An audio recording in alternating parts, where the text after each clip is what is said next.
ইট পাথরের শহরে ঈদের আমেজ। রোববার নগরবাসী প্রিয়জন নিয়ে ঘুরে বেরিয়েছেন হাতিরঝিল, রমনা পার্ক, ধানমন্ডি লেক, রবীন্দ্র সরোবরে। প্রকৃতির ছোঁয়া পেতে অনেকে শিশুদের নিয়ে ছুটেছেন ৩০০ ফিট সড়কে, ভাগ করে নিয়েছেন ঈদের আনন্দ। বান্ডেল থাকলে প্রতি সেনমানিতে টাকা বাঁচবে। বিকাশ সেনমানি বান্ডেল কিনে জিতুন প্রতি লেনদেনে।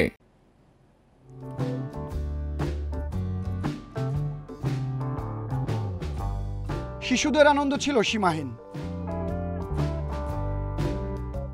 ঘোড়ার রাইড, নাগরদোলা কিংবা ট্রেন দাপিয়ে বেরিয়েছে শিশুরা, মেতে ওঠে ঈদ আনন্দে। কোরবানির ব্যস্ততা শেষে পরিবার নিয়ে ঘুরে বেরিয়েছে নগরবাসী, ভিড় করেছেন শহরের বিনোদন কেন্দ্রগুলোতে।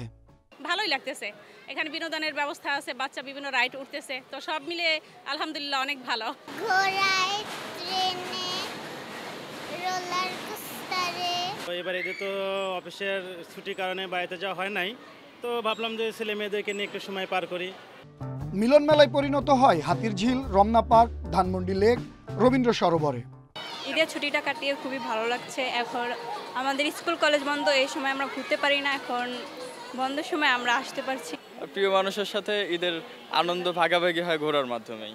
প্রকৃতির মাঝে ছোঁয়া পেতে বন্ধুবান্ধব, পরিবার ও শিশুদের নিয়ে ছুটেছেন ৩০০ ফিট সড়কে।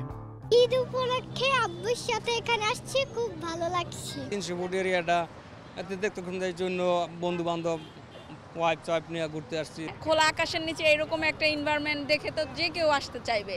সবাই একসাথে হয়েছি ঈদের, এই যে একটা সুন্দর পরিবেশে ঘোরা, মানে মনের যে একটা উৎফুল্ল সেটা আমরা পাচ্ছি এখানে এসে। অনেকে আনন্দের মুহূর্তগুলো ক্যামেরাবন্দি করেছেন প্রিয়জনের সঙ্গে। আনোয়ার সাদাত নূর, ইন্ডিপেন্ডেন্ট নিউজ, ঢাকা।